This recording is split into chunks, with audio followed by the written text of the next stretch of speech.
Hello everyone, welcome to Benicio Podcast. Woo!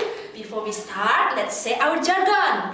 1, 2, 3. Benicio numero uno. Yay! Okay, so let us introduce ourselves first. So my name is Maria. I'm Galuh. And I'm Al. Now we are in SDN Cancangan for the Kampus Mengajar program. And because this is our first podcast, we will have a chit chat about the readiness of elementary school teachers in implementing English language in the Merdeka curriculum. That's a great topic, right? Of course. That's cool. Wow. So here we also have a guest star. Can you guess who is he, guys? Who's that? Okay, without any further ado, please welcome Miss Y. Yay! Miss Y? Who's that? Hello. Hello, Miss. Okay, so maybe the audience here doesn't know who is Miss Y. So please introduce yourself first, Miss. Okay, my name is Yanti. I am a teacher in elementary school SDN Cancangan Cangkringan. Okay. Oke, jadi kita udah pada tahu ya siapa guest star podcast kali ini. How are you, Miss? I am fine. How are you? Great, Great, great. So far so good. But before we start the podcast, can I talk in bahasa because my English is not so good. I can speak English well. That's fine, Miss. It's okay. No problem, Miss. You can use bahasa. Okay. So relate to our podcast today.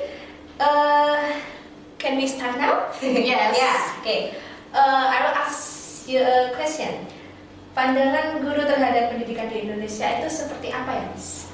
Okay, in my opinion, the education in Indonesia, especially in elementary school, because I am a teacher in elementary school, sebenarnya sudah bagus, selalu mengikuti dinamika perkembangan zaman. Tetapi di sini menurut saya itu ada beberapa hal yang agak memberatkan saya sebagai guru. Misalnya kayak perubahan kurikulum yang terlalu cepat, sering berubah. Jadi kayak kami merasa kesulitan untuk mengikuti perubahan tersebut. Oke, Miss. Terus kalau di sekolahnya Miss Yanti sendiri itu masih pakai kurikulum 13 atau sudah kurikulum merdeka? Iya, untuk saat ini di sekolah kami masih menggunakan kurikulum 2013, tetapi saat ini kami menggunakan kurikulum 2013 plus, artinya sudah ada bau-baunya kurikulum merdeka, yaitu dalam kurikulum 2013 plus itu kami masukkan proyek penguatan profil pelajar Pancasila, di mana P5 itu adalah salah satu dari kurikulum merdeka. Jadi P5 kita masukkan di kurikulum 2013 yang namanya menjadi kurikulum 2013 plus. Seperti itu. So as we know that ada beberapa kebijakan kurikulum yang sering berubah seperti apa yang dikatakan Miss Yanti tadi. Nah, kalau dari Miss Yanti sendiri itu gimana sih tanggapannya mengenai kebijakan kurikulum yang sering berubah tersebut? Tanggapan saya tentang kebijakan kurikulum yang sering berubah, sebenarnya saya senang ya, maksudnya senangnya itu kami dituntut untuk terus terus mengikuti perkembangan zaman, mengikuti kebijakan dari atas, terus meningkatkan kapasitas kami sebagai guru, keprofesian kami. Tetapi di sisi lain kami juga mengalami kebingungan, dan dalam tanda kutip seperti ini kebingungannya itu. Ketika kurikulum yang satu baru kami terapkan, baru secara keseluruhan bisa mengaplikasikan dari perencanaan, kemudian pelaksanaannya sampai evaluasi penilaiannya, itu terus berubah lagi. Kayak kemarin itu seperti KPK terus K13, dari K13 ke kurikulum Merdeka. Nah, perubahan dari K13 ke kurikulum Merdeka ini itu kami harus belajar mandiri. Kami harus mengikuti mengerjakan topik-topik yang di platform Merdeka Mengajar di PMM itu.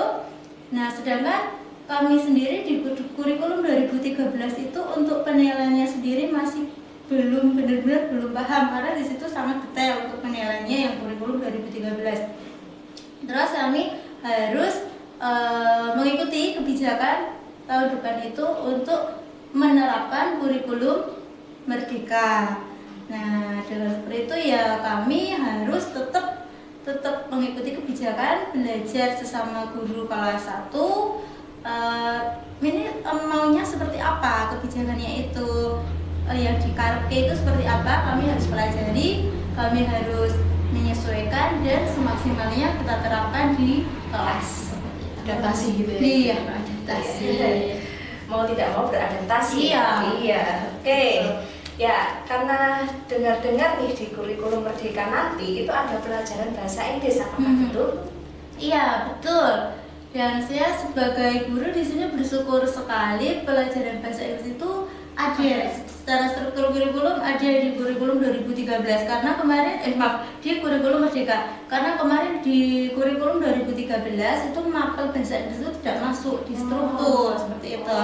Nah, sekarang pelajaran bahasa Inggris masuk di struktur kurikulum Merdeka. Ya, bersyukur sekali. Artinya apa? Bahwa di situ nanti anak-anak peserta didik itu akan punya kesempatan yang lebih banyak lagi untuk belajar bahasa Inggris. Wah, seru sih ya, guys.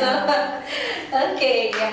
Aku mau tanya nih sama teman-teman, ya. Menurut kalian nih sebagai calon guru bahasa Inggris, ya, seberapa penting sih anak-anak itu belajar bahasa Inggris?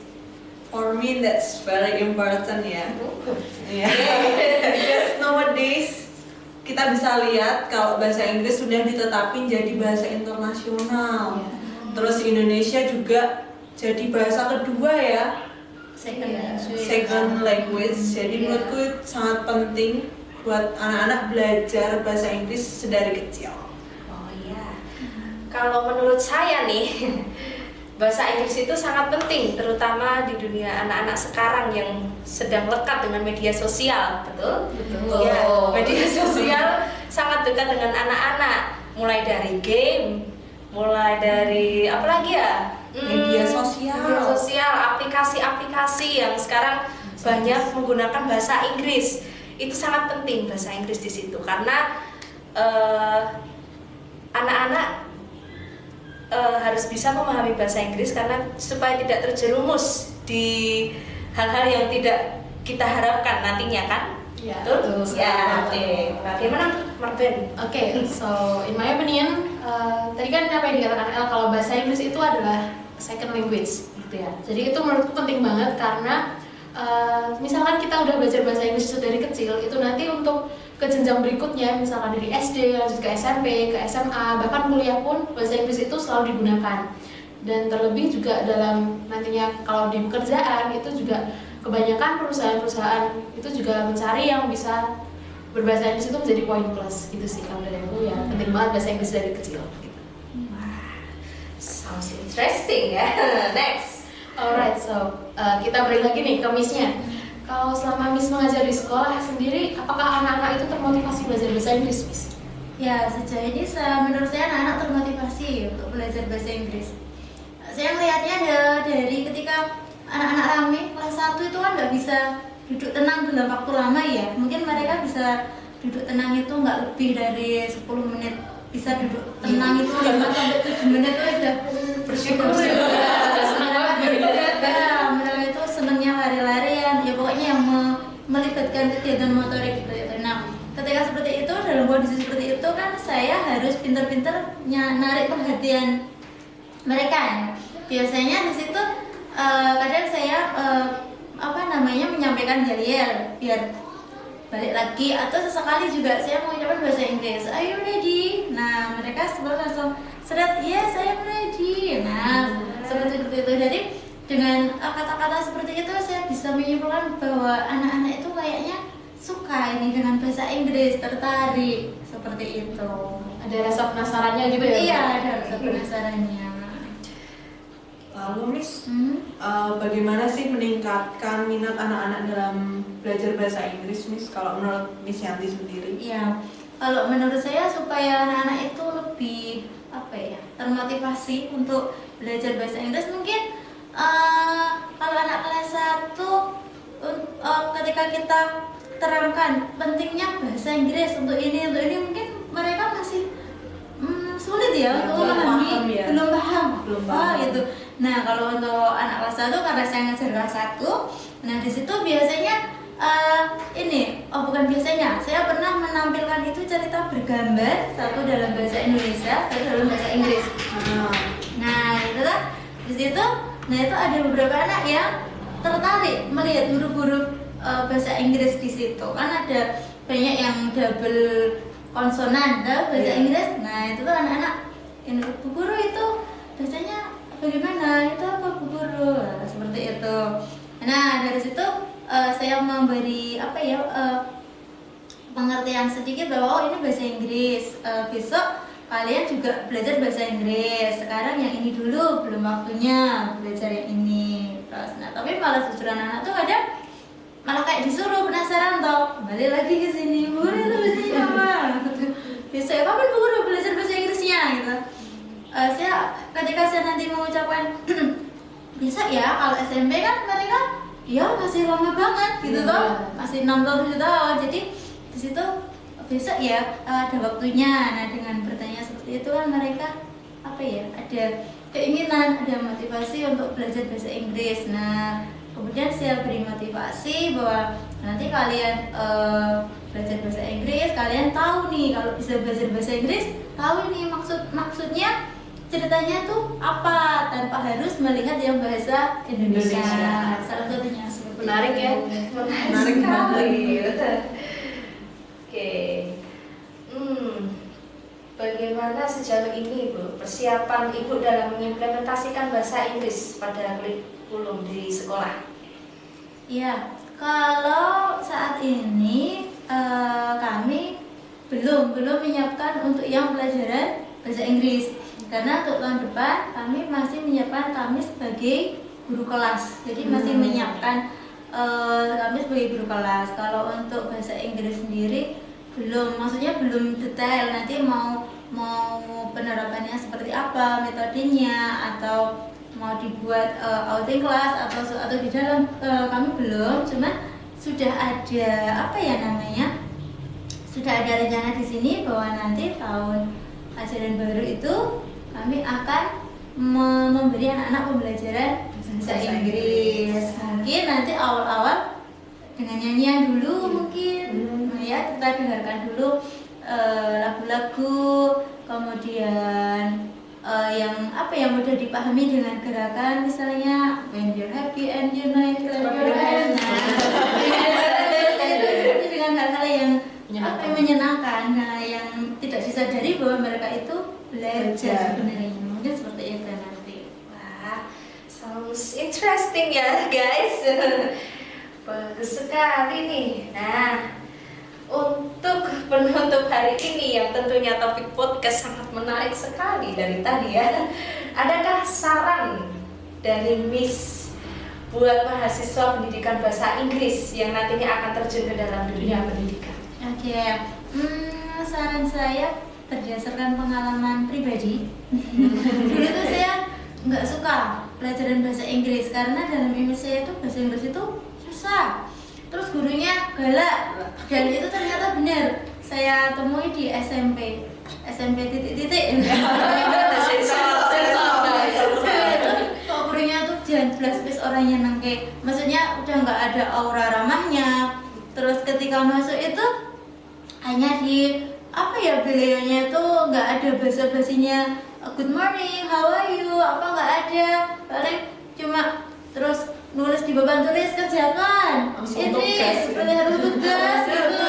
Terus mana bapaknya juga nggak murah senyum gitu. Terus tiba-tiba ketika bahas soal itu susah toh ini, apa ngapain, disuruh ngapain, nilainya jelek. Jadi saran saya tuh silakan besok menjadi guru yang ramah, yang murah senyum. Terus tanamkan juga kepada peserta didik itu value, nilai-nilai kesopanan, biasakan juga mengucapkan terima kasih, maaf, minta tolong. Jadi tidak hanya sekedar transfer knowledge-nya, tapi juga sertakan juga nilai-nilainya. Dan satu lagi murah senyum dan ramah. Ingat ya mahasiswa. Ingat-ingat nih. Harus diingat, oke? Ya, noted. Oke, thank you so much for Miss Yanti ya sudah podcast dalam podcast kita. Semoga sukses dan sehat selalu. Amin. Doa sama buat kalian semoga sukses dan sehat selalu. Amin. Ya, sebelum kita tutup, kita jargon dulu, oke? Missnya boleh diikut nih.